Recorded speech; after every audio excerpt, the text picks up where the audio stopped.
¿Qué es diabetes para vos?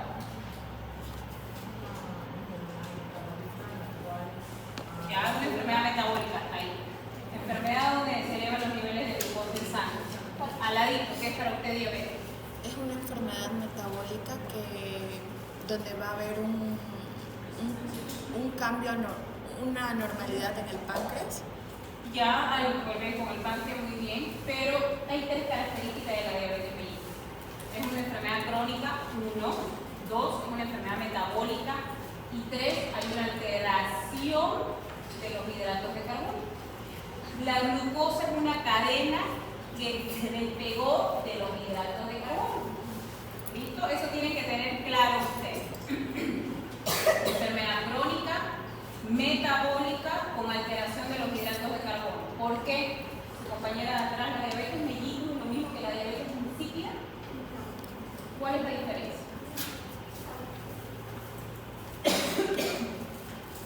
¿O qué te acuerdas de la diabetes insípida?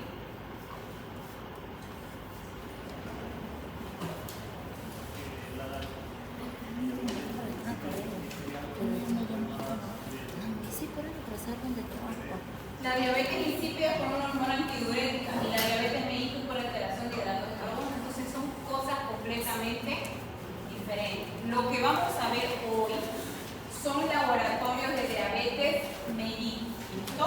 Entonces ya sabemos cuál es la definición. Su compañera de atrás, ¿cuáles son, cómo se clasifica la diabetes mellitus? ¿Solo esos dos? ¿Tipo 1 y 2? Gestacional también. Diabetes mellitus tipo 1, diabetes mellitus tipo 2 y diabetes mellitus gestacional. Estamos hablando de la mellitus. Su compañera de al lado. Síntomas de la diabetes mellitus.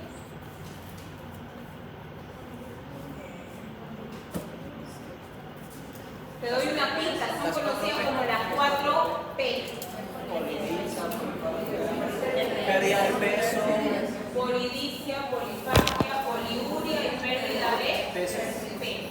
Ya, entonces ya sabemos qué es diabetes mellitus, ya sabemos cómo se clasifica, ya sabemos cuáles son sus síntomas principales. Ahora, compañero de al lado, diferencia una entre diabetes mellitus tipo 1 y tipo 2. La diabetes tipo 1, más que todo se puede tratar con medicamentos, y la 2 ya tiene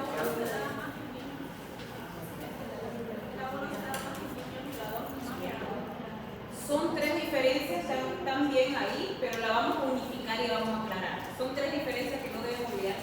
Así como saben que los síntomas son las 4P, tres diferencias son claves entre diabetes mellitus tipo 1 y diabetes mellitus tipo 2. La primera diferencia y la más importante, la diabetes mellitus tipo 1 es llamado insulino dependiente. No produce insulina el páncreas, como dijo su compañera, hay un problema en el páncreas. Y la diabetes mellitus tipo 2 es llamada no insulino dependiente. Sí produce insulina mi páncreas, pero no trabaja de manera adecuada. ¿Listo? Primera diferencia. Segunda diferencia, cuando hablamos de edad, esa es la segunda diferencia. La diabetes mellitus tipo 1 es más frecuente en niños y adolescentes.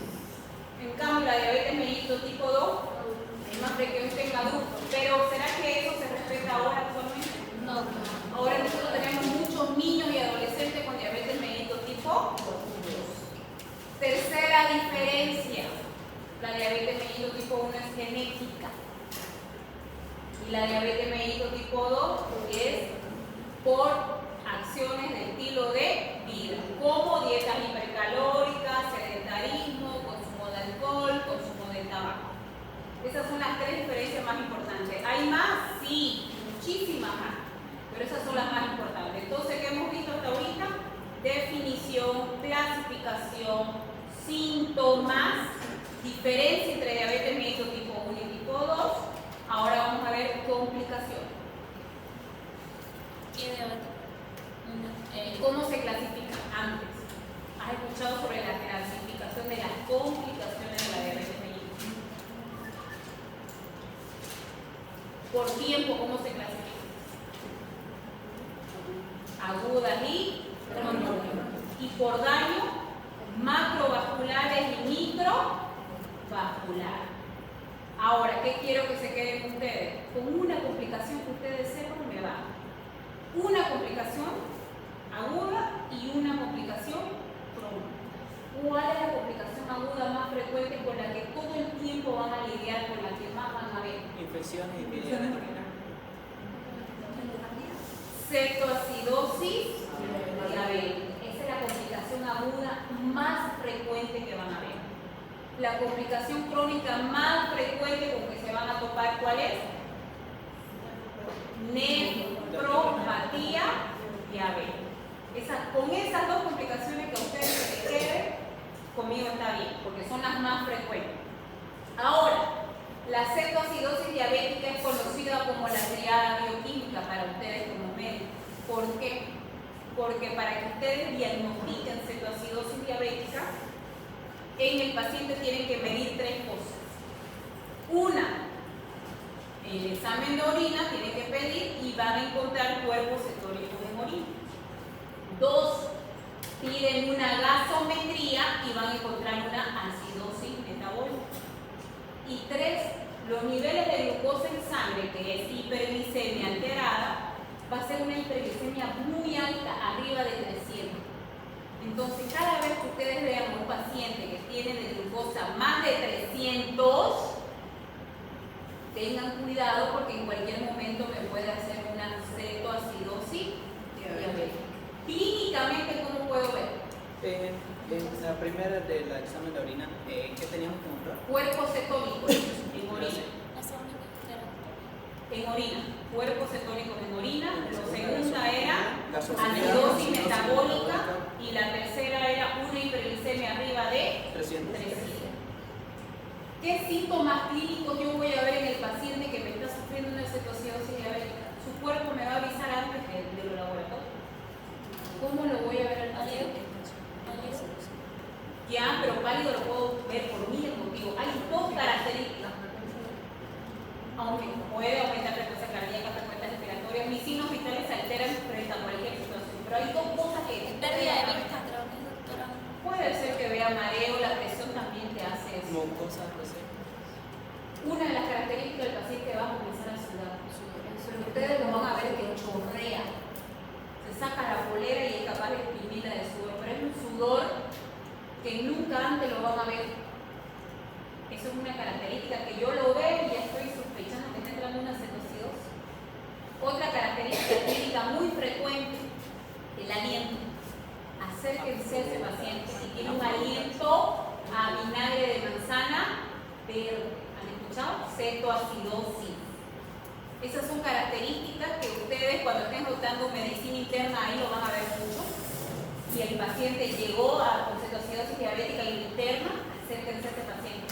Miren cómo suda, huelan su aliento.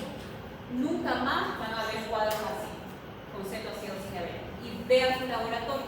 Los tres parámetros que yo tengo que encontrar en esos pacientes son ellos. Si no están los tres, no es una cetoacidosis diabética. Ahora, ¿cómo mi cuerpo regula la glucosa en sangre?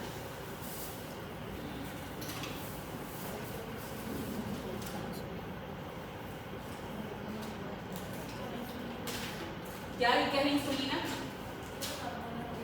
Hasta ahí. Solo la insulina. Muy bien. Eso es fisiopatología. ¿Quién regula la glucosa en sangre? Las hormonas. ¿Qué hormonas? Insulina, glucagón y somatostatina. ¿Dónde se producen estas hormonas? En el páncreas. ¿En qué parte del páncreas? En los milotes del Langerhans. En las células alfa, beta y D. ¿Listo? Entonces ya hemos visto definición de diabetes mellitus, clasificación de diabetes mellitus, síntomas de diabetes mellitus, fisiopatología, quien regula los niveles de glucosa y las complicaciones. Hemos visto bien detallado, cortito eso. Ahora vamos a ver qué laboratorio tengo yo como médico para pedir cuando sospecho de una diabetes mellitus. ¿Listo? Para ver eso, yo me voy a basar en esto, en el ADA. ¿Qué es el ADA?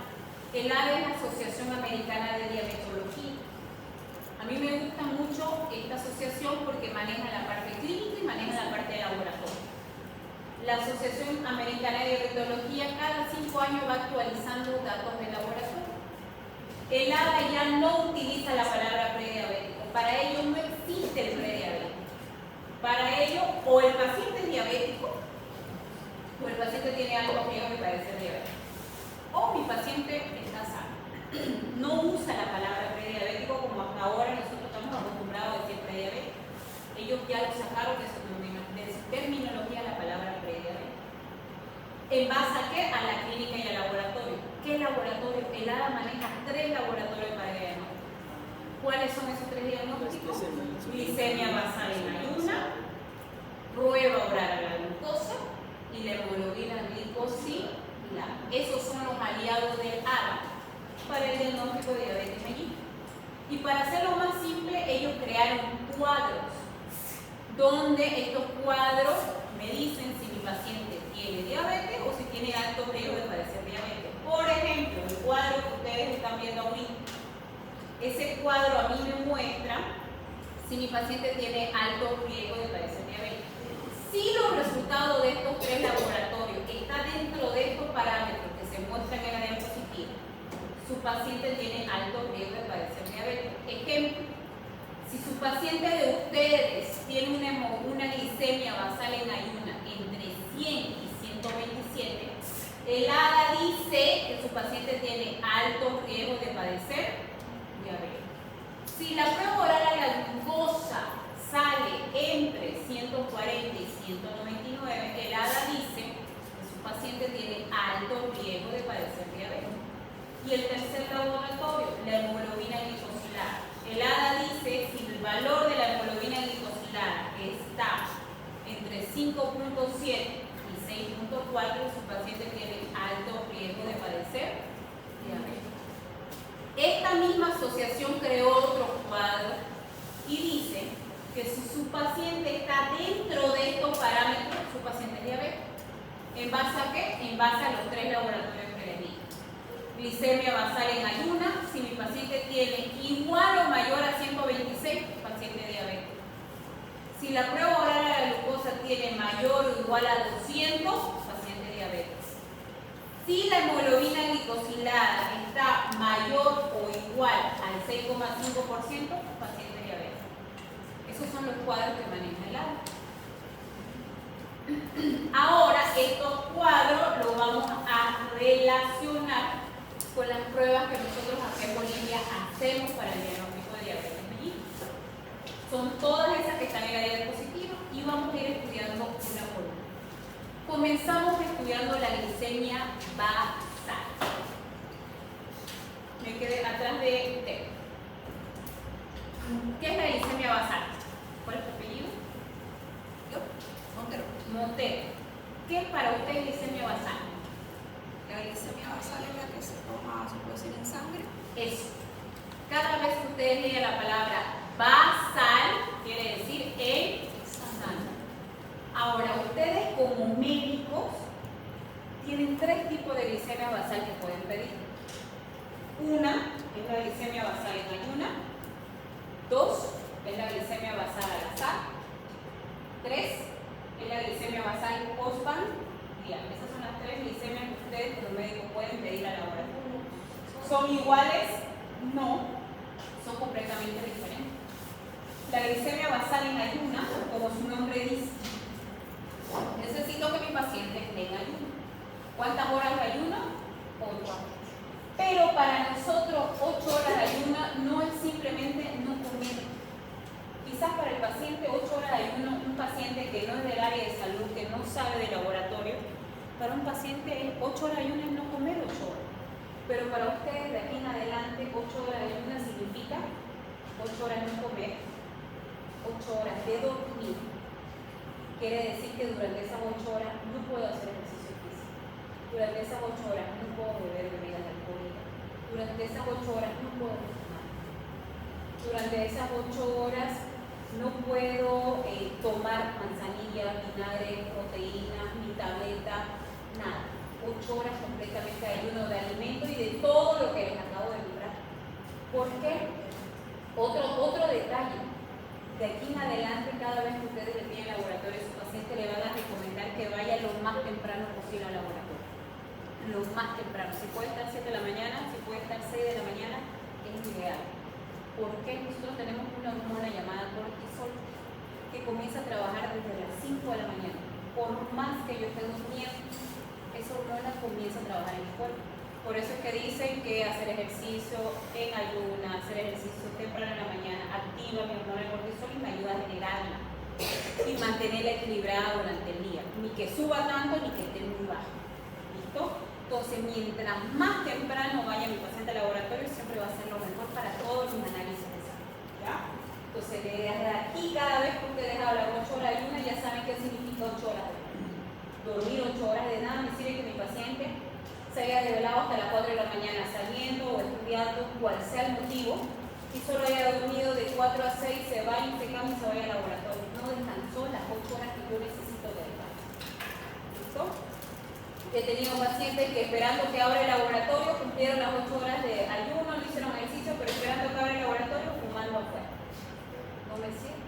He tenido pacientes que cumplen las 8 horas de ayuno, pero se levantaron a las 6 de la mañana, fueron, trotaron 3 kilómetros, llegaron a su casa, se bañaron, se cambiaron y fueron a tomarse un al laboratorio. No me sirve. He tenido pacientes, por ejemplo, aquí en la clínica UCEBOL, el laboratorio está en el 4.º piso. No sirvió el ascensor y se subieron todas las escaleras hasta el 4.º piso. El paciente no tiene que hacer ningún esfuerzo, ninguna actividad física, no tiene que fumar, no tiene que tomar.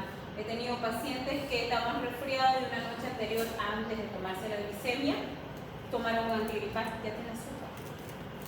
No puede. Entonces, ustedes tienen que ser conscientes y explicarle al paciente qué significa 8 horas de ayuno. ¿Listo? ¿Cuánto me debe salir mi glucosa en ese periodo de 8 horas de ayuno para que diga que todo está normal? De 70 a 99. El ADA maneja esos valores, pero doctora, hay laboratorios que manejan 100, hay laboratorios que manejan 110, hay laboratorios que manejan 120, ya.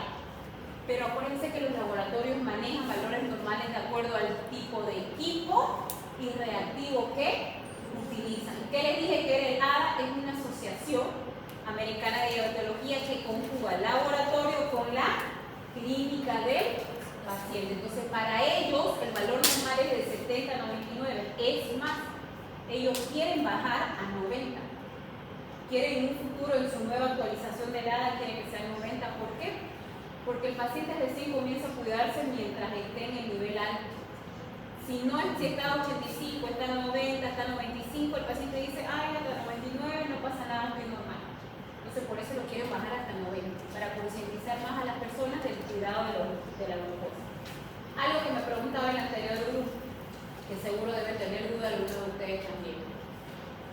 Si yo llego a tener 127, 28 de glucosa, que ese es el valor ya diagnosticado para diabetes, pero hago dieta, me controlo, tomo medicamento y lo bajo a 95, a 90, ¿ya me curé de la diabetes? No hay vuelta atrás. Una vez tengo diagnóstico de diabetes mellitus, el resto de mi vida lo tengo el diagnóstico. ¿Que puedo normalizar y mantenerla en equilibrio mi azúcar? Sí. Si dejo de tomar medicamento 3 meses, 6 meses, ¿la puedo mantener? Puede que sí. Pero mi cuerpo tiene chip de memoria. En algún momento otra vez mi glucosa se va a disparar. No tengo cura. Por lo tanto, la obligación de ustedes como médicos es detectar los niveles de glucosa alterados en el paciente antes que llegue a diabetes. Ustedes sí pueden hacer algo con el paciente si tiene 100, 110, 115, 120, 125. ¿Pueden volver atrás? Sí, ahí sí. Pero si pasa igual o mayor a 126, no hay vuelta atrás. ¿Listo? La otra glicemia basal que tenemos es la glicemia basal al azar. Como su nombre dice, es en cualquier momento del día. En cualquier momento, en la mañana, en la tarde, en la noche, no necesito estar en ayuno. El valor normal de esta prueba es, me tiene que salir menor a 140. Si sale menor a 140, está todo ok en el paciente.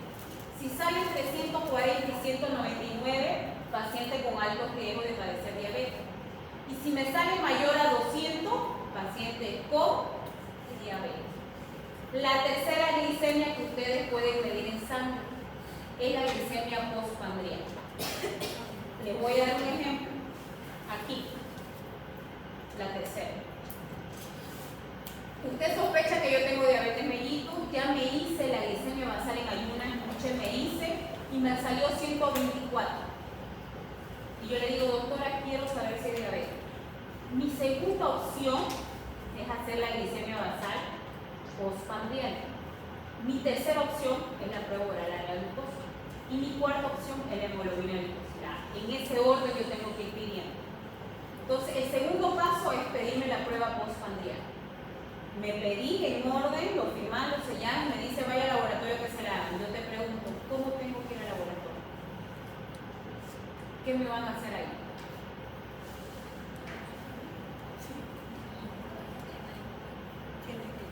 Acuérdense que el paciente, el contacto que tienen con ustedes como médicos, el paciente una vez llega al laboratorio, esa orden lo va a recepcionar o el técnico o lo va a recepcionar la secretaria, ni siquiera el bioquímico está adentro procesando las pruebas. Entonces no tienen contacto con el paciente. O sea que si el paciente no llega preparado al laboratorio, ¿es culpa de quién? Entonces tiene que saber el paciente. ¿El paciente será que piensa que se tiene que quedar 2 horas en el laboratorio? Algún paciente pensará eso. La mayoría de los pacientes quieren que lo pinchen una vez y irse. ¿Qué van a pensar que lo tienen que pinchar 2 veces o hasta 4 veces? ¿Qué van a pensar que se tienen que quedar 2 horas en el laboratorio esperando? Entonces ustedes deben conocer lo más básico de esta prueba. La glicemia basal postprandial es la segunda opción que tienen. ¿Cómo se hace esta prueba? Esta prueba tiene que estar en ayunas, así como dijo su compañera, tiene que estar en ayunas. ¿Cuántas horas de ayunas? 8. Llega mi paciente al laboratorio, está con 8 horas de ayunas, le sacan sangre y lo mandan a desayunar. El paciente tiene que ir a desayunar, no lo puedo hacer al mediodía, no lo puedo hacer en la tarde, no lo puedo hacer en la noche, tiene que ser en la mañana a primera hora.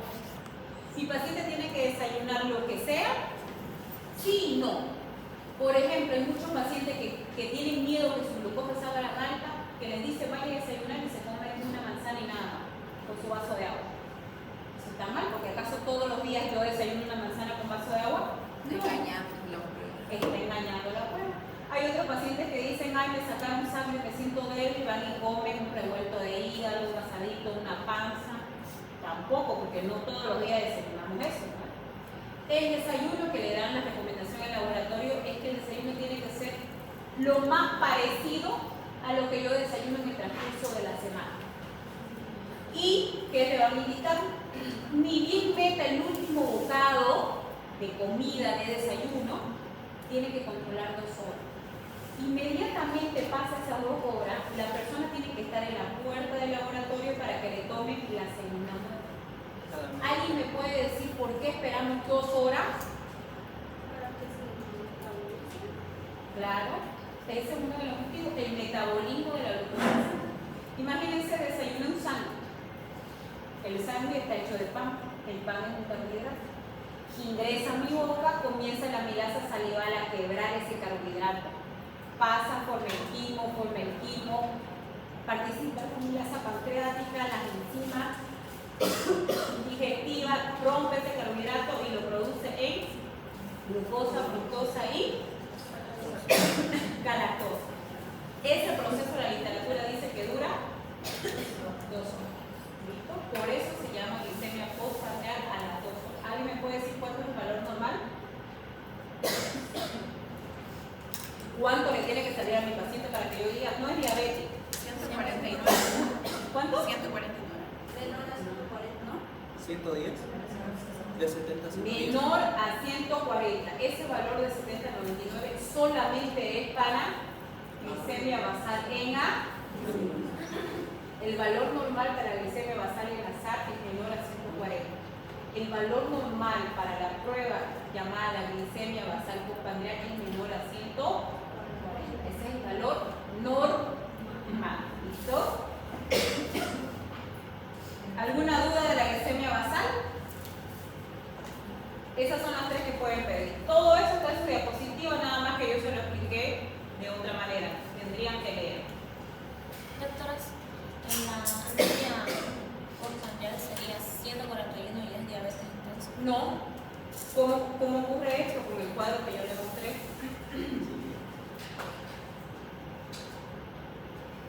La glicemia basal postprandial, si está entre 140 y 199 pacientes con alto riesgo de diabetes, mayor a 200 pacientes diabéticos. Todas estas pruebas ustedes las tienen que categorizar así: normal, alto riesgo y diabetes. Cada una de ellas se la tienen que aprender así. Por ejemplo, la glicemia basal en ayunas, ¿cuánto es lo normal? 70 a 99. ¿Cuándo es alterado con alto riesgo? De 100 a 125. ¿Cuándo es diabetes? Mayor o igual a 126. Ahora veamos otra. Glicemia basal al azar. ¿Cuándo es normal? Menor a 140. ¿Cuánto es alto riesgo de diabetes? De 140 a 199. ¿Cuánto es diabetes? Mayor a 100. Glicemia basal postprandial. ¿Cuándo es normal? Menor a 140. ¿Cuándo es alterado? 140 a 199. ¿Cuándo es diabetes? Mayor o igual a 200. Así. Esa es la forma como se lo tienen que aprender. Una vez mi paciente sigue teniendo alteradas estas pruebas y yo quiero confirmar si tiene diabetes, mi otro escalón es la prueba oral a la glucosa. No es lo mismo prueba oral a la glucosa que curva de la prueba oral a la glucosa. Su compañera de al lado, me pedís la prueba oral a la glucosa y yo le pregunto, ¿cómo tengo que ir al laboratorio? Igual en ayuda, se van a tomar una prueba, luego le van a tomar glucosa y le tomarán nuevamente para ver cómo está procesando su Ya, ese ejemplo está bien, pero lo vamos a detallar, porque hay una pequeña diferencia aquí. En la postprandial me toman a las 2 horas, sí. En la prueba oral a la glucosa me toman la glucosa a las 2 horas, sí, pero hay una diferencia. En la postprandial me mandan a desayunar, pero en la prueba oral a la glucosa no. El laboratorio, ahí es más exacto, ¿por qué? Porque el laboratorio me está viendo. ¿Qué pasa? ¿Cómo se hace esta prueba? Yo voy en ayuna, me sacan la primera prueba, no me mandan a desayunar, me dejan sentado el laboratorio ahí. Agarran un vaso de agua, de estos vasos grandes, donde venden refresco, le ponen 300 ml de agua y el laboratorio tiene sobrecito de glucosa en polvo. Esos sobrecitos tienen 75 a 100 gramos de glucosa, ya medidito, dobladito. Lo que hacen es sacan ese sobre, lo abren, lo vacían a ese vaso con agua, lo mezclan y se lo dan al paciente. El paciente lo tiene que tomar todo. Como está en ayuna, eso es tan dulce que duele la cabeza. El paciente se marea, le da náuseas, quiere vomitar. Muchos pacientes llegan a vomitar. Entonces yo tengo que preparar al paciente psicológicamente antes y decirle, uno, que lo van a escuchar 2 veces, como dice él, que le van a dar algo dulce, como dijo su compañera en el laboratorio, y que la van a escuchar a 2 horas. Pero tengo que decirle que le puede doler la cabeza y es normal, va a pasar, que va a tener visión borrosa, mareo, náuseas, pero va a ir pasando y que va a tener ganas de vomitar, pero que no puede vomitar, porque si vomita no me sirve el estudio y va a tener que volver otro día. Entonces no es lo mismo que el paciente vaya al laboratorio sin saber nada y que le den todo eso, a que ustedes lo preparen al paciente y el paciente sepa cómo va a ir al laboratorio y qué va a pasar dentro del laboratorio. ¿Listo? Ahora, ¿cuál es la diferencia con la curva? ¿Las dos tienen la misma función? Sí. ¿Las dos me confirman diabetes mellitus? Sí. Pero la diferencia es en la cantidad de veces que me pinchan con la curva. Como su nombre dice, tienen que armar una curva. Entonces, ¿cómo se hace esta prueba? Lo mismo, mi paciente va en ayuna, me toman la primera muestra, me dan el vaso con los 75 100 gramos de glucosa, lo mezclan, me lo tomo, pero ya no esperan 2 horas para el segundo pinchazo. Esperan media hora y lo hacen el segundo pinchazo. Media hora más, tercer pinchazo. Media hora más, el cuarto pinchazo. ¿Por qué necesitan pinchar y medir cada vez la glucosa? Porque van a ir armando una curva, como dicen, cada media hora. Y van a ver en el laboratorio cómo esa curva va bajando. Algunos laboratorios no hacen 4, hacen solo 3 pinchazos. Ahí tienen una curva, ¿me a ver? Doctora, esta es la que le hacen a las embarazadas, ¿no? A las embarazadas es similar, pero con otros valores. Nunca mis laboratorios que yo les muestro aquí, nunca es para niños y embarazadas. Nunca, porque son otros métodos diferentes, otros parámetros diferentes. Nunca. Todo lo que yo les muestro aquí son de personas adultas, no niños ni embarazadas. Las embarazadas es similar, pero otra carga de glucosa, otra forma de hacer. ¿Ya? Aquí está, miren, esta es una curva. La vas a mandar, unos fotitos lo vas a sacar. Tengo 3 laboratorios ahí. Y miren cómo va armando su curva, cada media hora. Gracias. Doctora, ¿y hay una...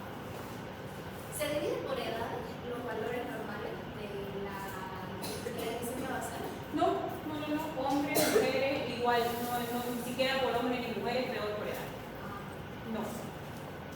¿Cuánto se mide por edad y por el género? Quizás a veces la insulina, pero eso depende mucho del médico. Pero ¿por qué yo en mis diapositivas no le muestro insulina? Porque esta diapositiva voy a echar en la plataforma, igual se las voy a pasar.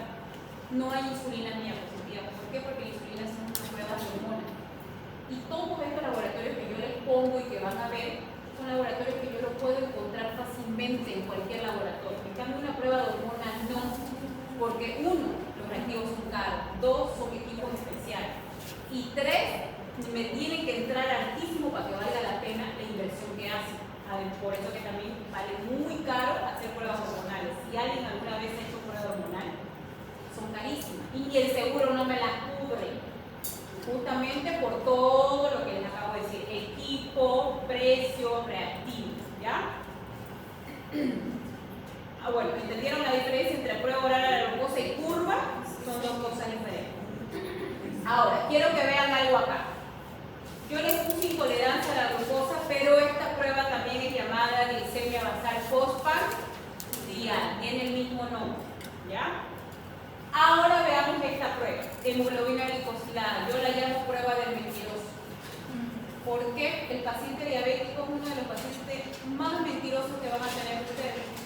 El paciente diabético dice no como azúcar, no como carbohidratos, hago ejercicio, nunca bebo alcohol, nunca fumo. Entonces, ¿quién es la prueba que va a desmentir esto? La hemoglobina glicosilada no es más que la glucosa unida a la hemoglobina. ¿Y dónde está la hemoglobina? Dentro del glóbulo rojo. ¿Y cuánto es la vida media del glóbulo rojo? 90 a 120 días. ¿Y eso equivale a cuántos meses? Por eso la hemoglobina glicosilada mide el comportamiento de la glucosa 3 meses previo a la toma de muestra. Es para los que, por ejemplo, dicen, si los tomo mis medicamentos, digamos. Si tomo medicamento esta semana, la otra semana me hago control, va a salir normal. Ellos piensan eso. Un día antes no voy a comer nada para que mi glucosa se baje y esté normal. Con esto no pasa, porque la hemoglobina glicosilada me mide el comportamiento de la glucosa 3 meses previo a la toma de muestra. Ahora ya saben por qué, por la vida media de los glóbulos rojos, la hemoglobina unida a la glucosa. Esa es una de las funciones. Otra de las funciones que tiene la hemoglobina glicosilada, por eso están las caritas, es que esta prueba me va dando una alarma. Mientras más alto, mientras va subiendo su valor, más cerca están las complicaciones de la diabetes. Lo ideal es que yo lo tenga entre 5 y 6. Si sube entre 7 y 8 no me gusta, pero tengo que ir analizando, pero si está entre 9 y 10, les aseguro que ya hay una complicación. ¿Y cuál les dije que es la complicación crónica más frecuente? Nefropatía diabética. ¿Y qué laboratorio tendrían ustedes que pedir si su paciente está entre 8, 9 y 10?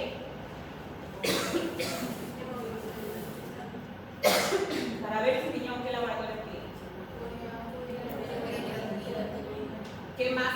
¿Qué más afecta? El riñón que produce para nosotros el área de hematología. Eritropoyetina. ¿Qué hace la eritropoyetina?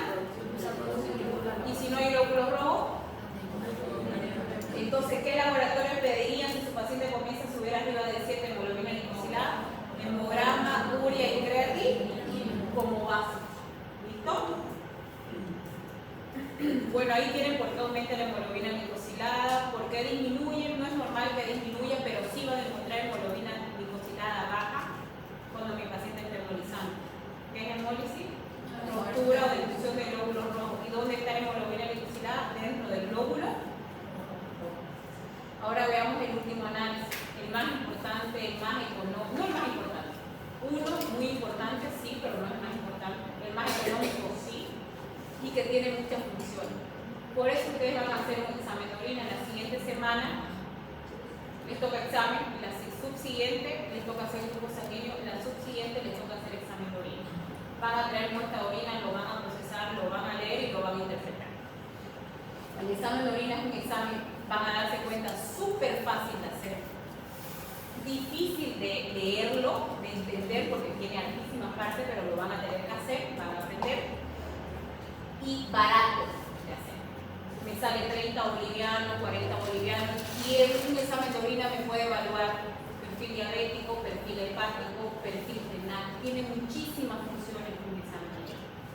¿Qué se altera en el examen de orina en un paciente diabético? Primero, el volumen. Uno de los síntomas del paciente diabético es poliuria. ¿Qué quiere decir poliuria? Poli quiere decir aumento, frecuencia o masa. Eso yo lo voy a ver reflejado. Otro parámetro que se altera en el examen de orina es el pH. Todos los fluidos de mi cuerpo yo lo puedo medir el pH.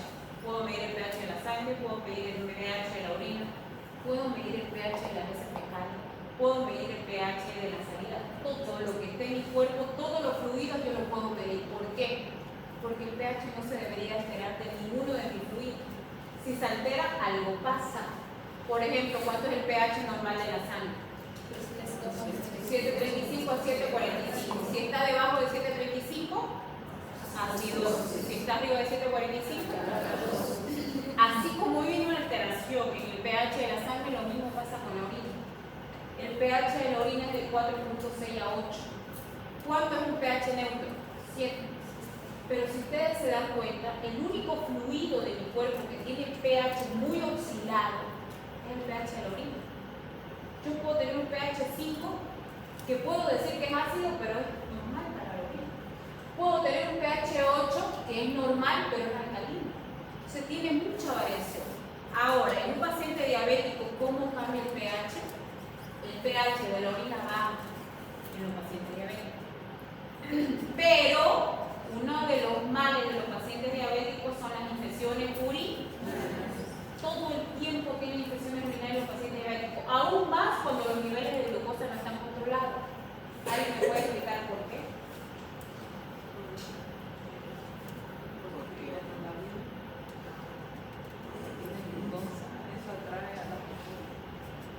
En la orina hay glucosa, sí. Cuando mi riñón ya no aguanta. Mi riñón tiene una capacidad de soportar todo.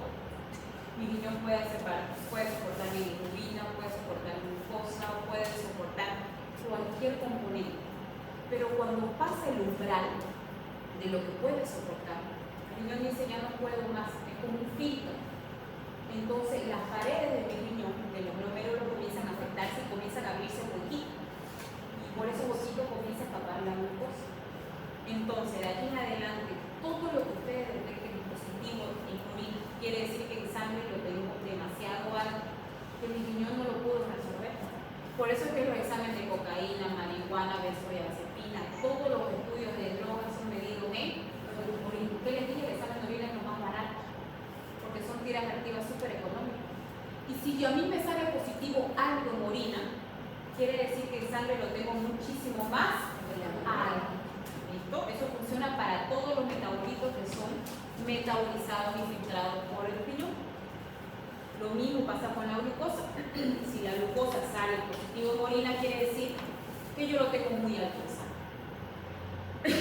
Si la glucosa está en orina, las bacterias, como si estuvieran en su piscina, comienzan a proliferarse. ¿Por qué? Porque viven de ese azúcar, viven de esa glucosa, de esa energía. Se proliferan más rápido, por lo tanto la infección urinaria es recurrente en estos pacientes. Si ellos mantienen los niveles de glucosa más bajos, la probabilidad de infección urinaria también va a disminuir. ¿Listo? Densidad. ¿Cuánto es la densidad normal de la orina? 1015 a 1020.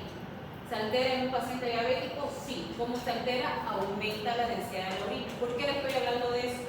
Porque ustedes van a hacer un examen de orina en laboratorio.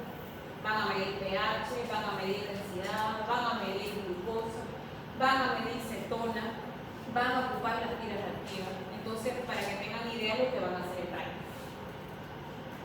van a medir glucosa. Que les dije, no me tiene por qué salir positivo en la orina. Mi riñón tiene una capacidad de aguantar los niveles de glucosa. Ahora la pregunta es, ¿cuánto puede aguantar? ¿Hasta qué nivel mi riñón puede aguantar de glucosa en sangre? Hasta 180. Algunas literaturas dicen hasta 200. Si aguanta hasta 200 y mi paciente tiene 200 en sangre, ¿está normal? No. Quiere decir que mi paciente es diabético. Pero yo no puedo utilizar un examen de orina para confirmar diabetes. Automáticamente el protocolo me manda a que si me sale glucosa positiva yo tengo que pedir una glicemia basal en orina. Pero ya me da un pantallazo grandísimo el que me marque glucosa positiva en orina. Ya yo sé por qué me está marcando. Ya sé que mi riñón ya no aguantó y sé que en la sangre está arriba de 180. ¿Listo? Tiene que Otro estar parámetro tiene que estar muy alterado para que te marque glucosa. Una vez lo van a ver qué color cambia cuando marca la glucosa. Ahí la tira activa cuando les toca hacer la práctica se ve. Cetona, ¿es normal encontrar cetona en orina? No, no debería encontrar nada en orina, acuérdense, nada. Porque se supone que mi riñón reabsorbe todo y lo vuelve a la sangre. ¿Yo puedo encontrar cetona en orina? No. Si encuentro cetona en orina, ¿quiere decir que es cetoacidosis diabética? No siempre. Acuérdense que para que sea cetoacidosis diabética tienen que estar los tres componentes. Si no están los tres, no es cetoacidosis diabética. Entonces, aparte de una cetoacidosis diabética, ¿puedo encontrar cuerpos cetónicos en orina en otras situaciones? Sí. Y sean patológicos, no siempre. Por ejemplo, los ayunos. Personas que están en ayuno 12 horas, 16, 18, 24, como por ejemplo los ayunos intermitentes que algunas personas hacen, ¿no ven? Si yo le hago un examen de orina y mido cetona en esos pacientes, su cuerpo elimina cetona por la cetogénesis que está produciendo, por esa cantidad de ayuno. ¿Cuánto más puedo encontrar cetona? ¿Han escuchado de las dietas keto o cetogénicas? Igual que estos pacientes, por el consumo de grasa y el bajo consumo de carbohidratos, hacen cetogénesis. Por lo tanto, eliminan cuerpos cetónicos en orina. ¿Cuándo más puedo encontrar cetonas en orina? En los niños, cuando están en cuadros febriles. Si ustedes tienen un niño que está con 39, 40, sospechan de una infección urinaria. Porque los niños, cuando están con infección urinaria, hacen picos febriles altísimos. Y muchos niños no te pueden decir me duele acá, pero uno lo ve que se queja al orinar. Si le hacen un examen de orina justo cuando están en los cuadros febriles, ustedes van a ver que su examen de orina marca cetona positiva. También en cuadros febriles se marca la cetona positiva en orina. ¿Hasta aquí alguna pregunta? Doctora, sí. Se nos está diciendo que paso por paso, digamos, primero es la glicemia basal, luego las diferentes pruebas, pero yo veo que es muy moroso, digamos, hacerle paso por paso. ¿Por qué no directamente le pedimos la hemoglobina glicosilada? Porque la hemoglobina glicosilada no es una prueba de diagnóstico en sí, es una prueba para ver cómo se han comportado los niveles de glucosa, más que todo se utiliza para seguimiento de un paciente diabético. Acordate que te dije que para ver cuán cerca están las complicaciones renales. Es para eso, sobre todo. El nada lo utiliza mucho para eso, para hacer seguimiento al paciente diabético. Lo podés hacer si querés, podés pedir una glicemia basal en ayuno y una hemoglobina glicosilada. A veces el médico no quiere seguir todo ese protocolo y dice, pido una glicemia en ayuna, pido una insulina, es más, pide glicemia en ayuna, piden insulina y piden hemoglobina glicosilada. Está bien, lo podés hacer. No hay nada que te diga que no lo puedas hacer, sino que los protocolos de la Asociación de Diabetología dicen que son paso por paso. ¿Por qué? Que involucra pedir todo eso en un seguro público, involucra más gastos para un seguro público. Y hay que justificar el porqué. Y tenés que justificar el porqué. Entonces, si lo estás haciendo de manera privada y quieres hacerlo, perfecto. No hay por qué no lo puedas hacer. Te acorta muchas veces el tiempo. Sí, se puede, claro que sí. Atienden a la lista Nahua, Presente. Arnés, Presente. Aceñas, Presente. Blacú, Calderón, Presente.